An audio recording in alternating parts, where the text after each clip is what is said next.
Hello friends, welcome to my YouTube channel Prose with Priyanka.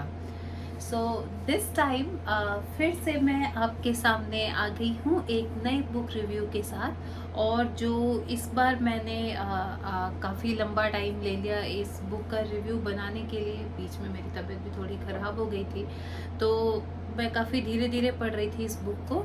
और ये जो book मैंने लगभग 1 वीक 10 डेज लिया है, और ये बुक है the great derangement by Amitav Ghosh.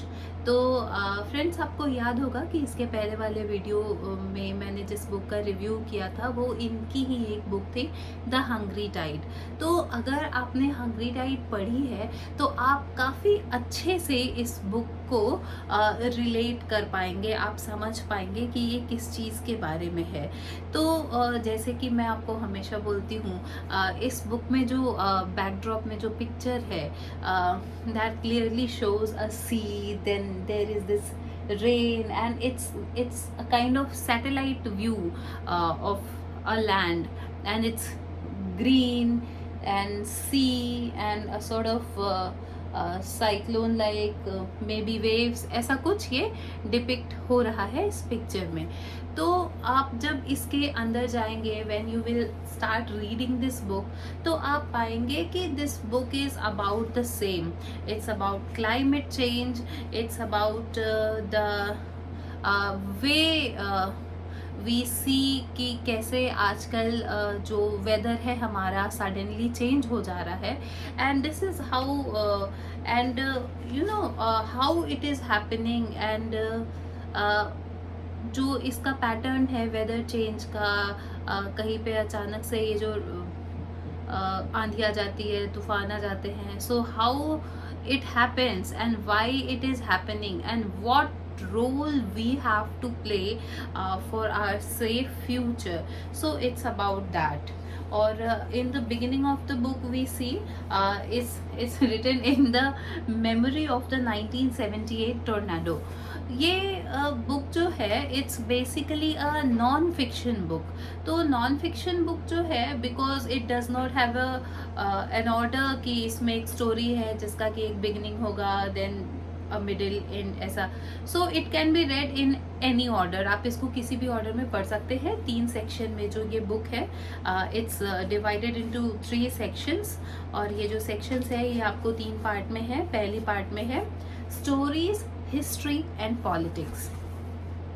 तो in the first part the writer says, story वाले पार्ट में ही सेज कि एज अ राइटर, सारे जितने भी राइटर्स है, because we always keep saying कि लिटरेचर जो है वो इट पोर्ट्रेज सोसाइटी। जो भी हमारी सोसाइटी में हो रहा है, हम उसको, जो भी राइटर्स हैं वो उसको अपनी राइटिंग में पोर्ट्रे करते हैं। इमोशंस हो, सोसाइटी में चल रहे जो भी प्रॉब्लम्स हो, it gets reflected in the fiction.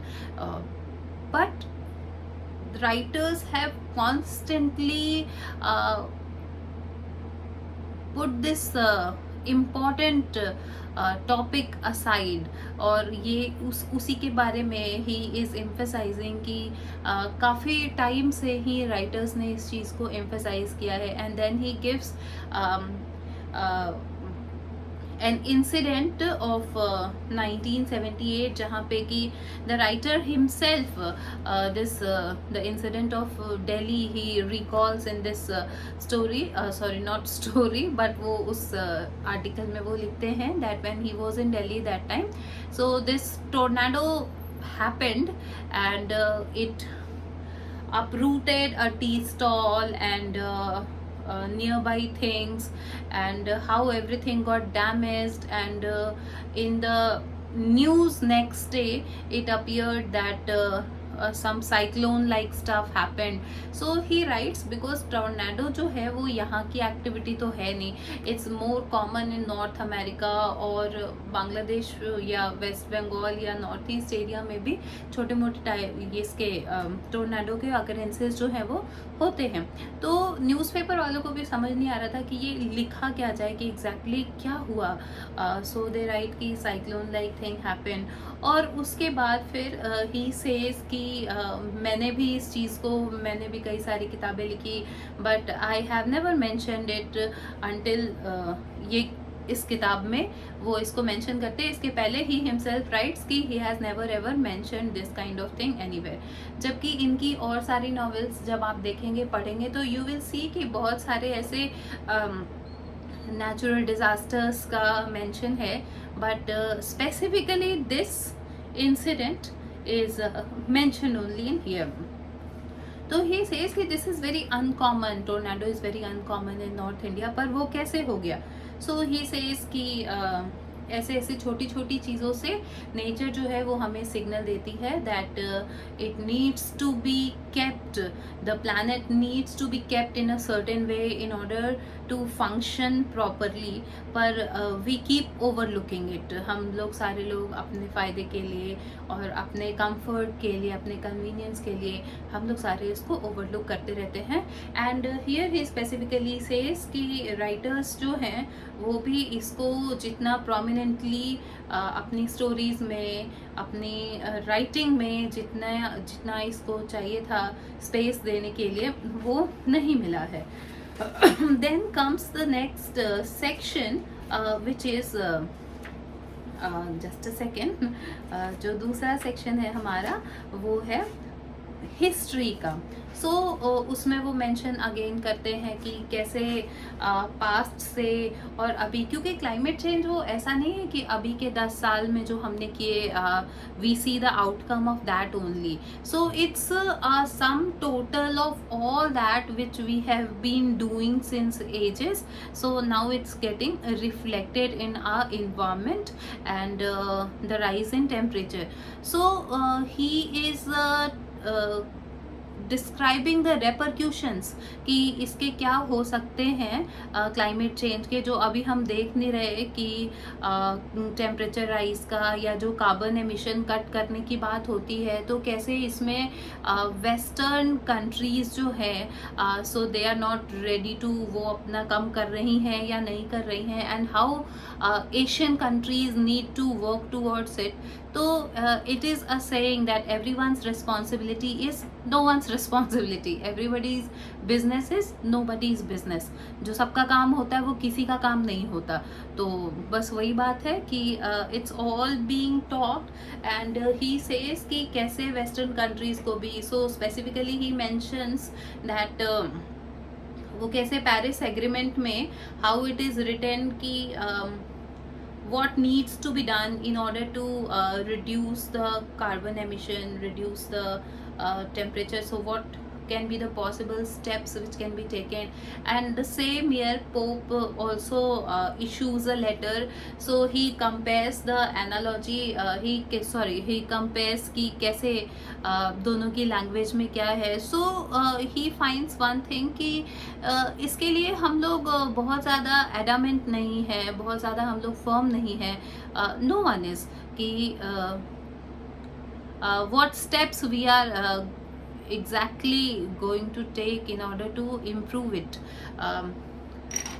तो वो चीज़ कहीं फर्मनेस नज़र नहीं आ रही है, जिसके कारण कि ये सारा कुछ जो है ये बस बातों में ही होके रह जाता है, कहीं राइटिंग में होके रह जाता है, and it does not function well, वो वैसा नहीं हो पाता। फिर जो थर्ड पार्ट है वो अगेन इट इज़ पॉलिटिक्स की कैसे कॉलोनाइजेशन के कारण जो एशियन कंट्रीज़ ने सफ़र किया है, और वेस्टर्न कंट्रीज़ में कैसे इंडस्ट्रियलाइजेशन पहले आ गया और क्यों हम पीछे रह गए, और अब जो ये कंपटीशन है इससे क्या इन्वायरमेंट को इफ़ेक्ट होने वाला है। तो इट्स दैट। और जब आप इसको पढ़ेंगे इस पूरी किताब को, तो आपको पता चलेगा, you know it's full of references. तो जब when you will start reading this book you will get to know many references. मुझे भी कई सारी बात पता लगी, जैसे कि इसमें एक साइक्लोन का मेंशन है, that how it is named, how the word cyclone came into existence, and it's full of wonderful quotations. बड़ी अच्छी अच्छी quotations है इसमें. तो एक quotation जो मैंने जो मुझे काफ़ी अच्छी लगी तो मैंने उसको underline कर लिया था. It's recognition is famously a passage from ignorance to knowledge. तो ये जो ignorance से knowledge के बीच का जो रास्ता है, इसमें somewhere we recognize कि what our mistakes are, and once we recognize तो वो फिर चीज़ें आसान हो जाती है. To recognise then it's not same as initial introduction. और ऐसे करके ये बड़ा अच्छा सा एक इसका डिस्क्रिप्शन इन्होंने दिया है. The most important element of the word recognition thus lies in its first syllable, which harks back to something prior, an elderly existing awareness that makes possible the passage from ignorance to knowledge. A moment of recognition occurs when prior awareness flashes before us, effecting an instant change in our understanding of that which is beheld. So it's a very wonderful line about recognition. Then we have this another line जिसमें कि this Amitabh Ghosh says कि ये जो हम लोग जितने writers हैं, जितनी पब्लिकेशन हाउसेस हैं और जितना भी ये सारा कुछ स्कॉलरली एंड इंटेलेक्चुअल सेगमेंट में जो है, so he says when the subject of climate change appears in these publications, it is almost always in relation to non-fiction. Novels and short stories are very rarely to be glimpsed within this horizon. Indeed, it could even be said that fiction that deals with climate change is almost by definition not of the kind that is taken seriously by serious literary journals. ये emphasize करते हैं कि इतने सारे बड़े publication houses हैं, पर कहीं भी fiction में climate change hasn't got that place which should be given to it. क्योंकि वो जब बार बार राइटिंग में आता है, मूवीज़ में आता है, तो gradually people start taking it more seriously. तो वो चीज़ हो नहीं रही. So he says that this onus is on the writers also, that they write about climate change in a way that it gets into the mind of readers and you know they start taking it seriously. फिर ये भी कहते हैं कि ये जो climate change है, इसमें हम लोगों को ये बात भी समझनी है कि it's about all the things of this planet, because everything contributes to it. तो उसमें हमको सॉइल भी बचाने की ज़रूरत है, उसमें हमको पानी भी बचाने की ज़रूरत है, उसमें we have to take care of the air quality also. So he says कि ये जो anthropocene is the word which he keeps using over and over, that how we need to take care of the things in total. So then there is this another line which I have liked and I want to share it with you. The brute fact is that no strategy can work globally unless it works in Asia and is adopted by large number of Asians. तो ये जब ये बात करते हैं that कोई भी चीज़ जब हम कोई भी when we take any measure towards improvement, यहाँ पे improvement इस सेंस में हम बात कर रहे हैं कि climate change and temperature reduction के लिए. तो ही सेज कि कोई भी स्ट्रैटेजी, बिकॉज हम we as people, so irrespective of the place we are, we all have to contribute, we all have to make sure that it's everyone's responsibility to work for it, to do our share. So he says कि it's not only that the people of West have to take care because industrialization there started earlier than us. ऐसा नहीं है. that time we were providing raw material to them, तो वहाँ पे industrialisation हुआ. यहाँ काफ़ी लेट से हुआ एशिया में. पर ये है कि because we have Asia is more populated, तो ही सेज कि कोई भी स्ट्रैटेजी ऐसा ग्लोबली काम नहीं कर सकती अगर ये बस यूरोपियंस के ऊपर छोड़ दिया जाए, that they have to reduce और they leave it to us on Asians that you have to reduce it. ऐसा नहीं होता. सो ही सेज कि ये कोई भी स्ट्रैटेजी तब तक काम नहीं करेगी unless it works in Asia and is adopted by large number of Asians. Yet in this matter too, the conditions that are peculiar to mainland Asia are often absent from the discussion. पर ये भी बात है कि इसका तो discussion ही नहीं होता. फिर आपको ये है, और फिर कुछ और मैंने ऐसा फोल्ड करके रखा है because I like those lines and I thought that I would share it with you. So what he says in another section, it is on अगर आप पेपर बैक एडिशन पढ़ेंगे तो you will find this quotations. आपको वैसे तो जब आप book पढ़ेंगे तो इन हार्ड कॉपी किंडल एडिशन में भी ये आपको मिलेगा, वहाँ पेज नंबर वेरी कर सकता है.